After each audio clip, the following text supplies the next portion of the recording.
And he shall speak great words against the Most High, and shall wear out the saints of the Most High, and think to change times and laws. And he shall speak great words against the Most High. This here, in this item, is the history of God's failure. Es un via crucis. It's the way of the cross. Because every religion is a way to arrive at God. Sort of a comparison, an example would be there's sort of like different languages in order to arrive at God.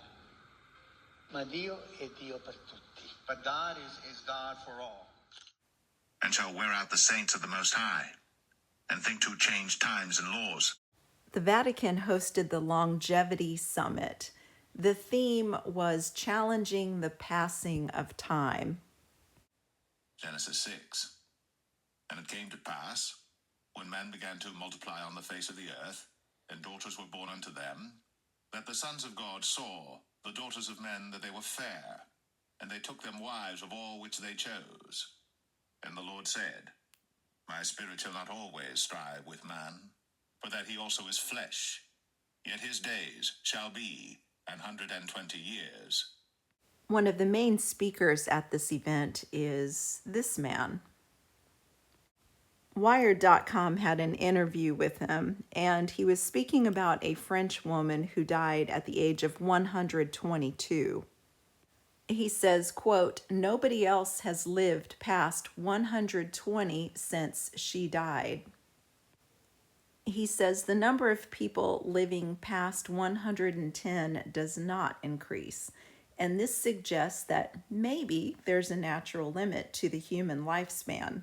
The article from the Vatican stresses the importance of there being fairness within this.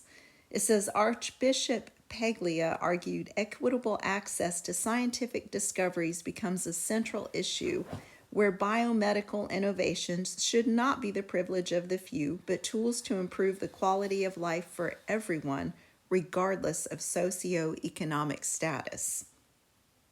That would also go along with the 2030 Sustainable Development Goals, which aims to ensure healthy lives and promote well-being for all ages, including extending life expectancy and addressing global health disparities. One of the sponsors of this is Brain Circle Italia. Here's a picture from their Facebook page.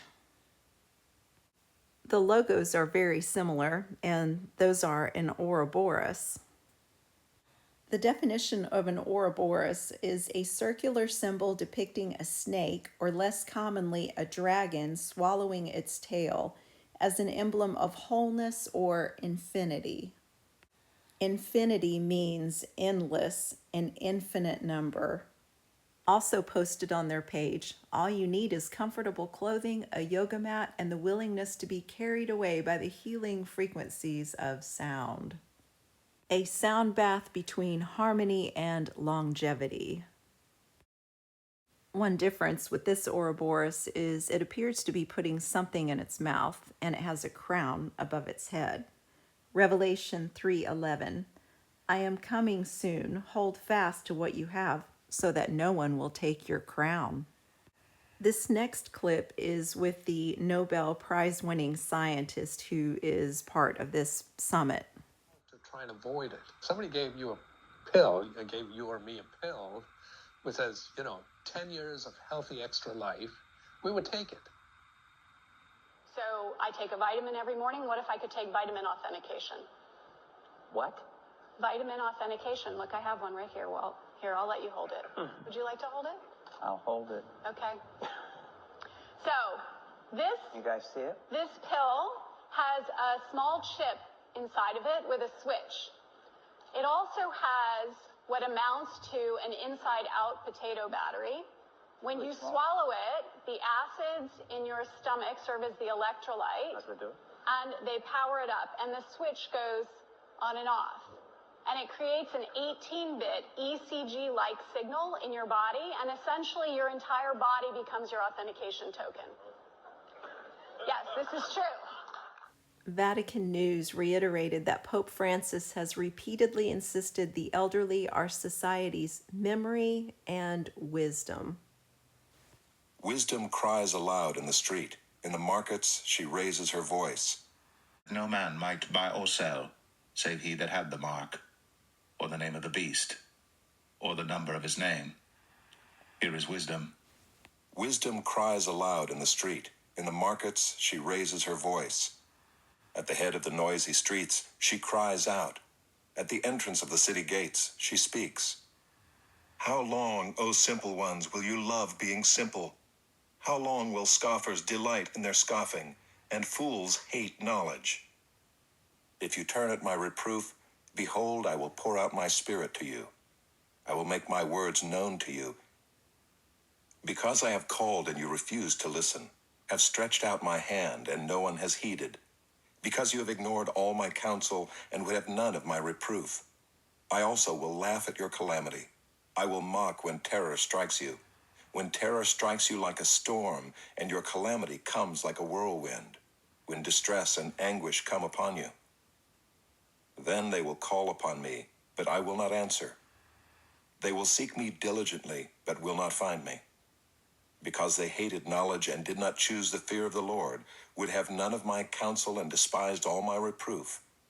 Therefore they shall eat the fruit of their way, and have their fill of their own devices. They will eat the fruit of their way and have their fill of their own devices. I posted this on the community post yesterday, speaking about Proverbs 1:27, when terror strikes you like a storm and your calamity comes like a whirlwind, when distress and anguish come upon you. The word for whirlwind is a storm wind, or another word is honeycomb overflow.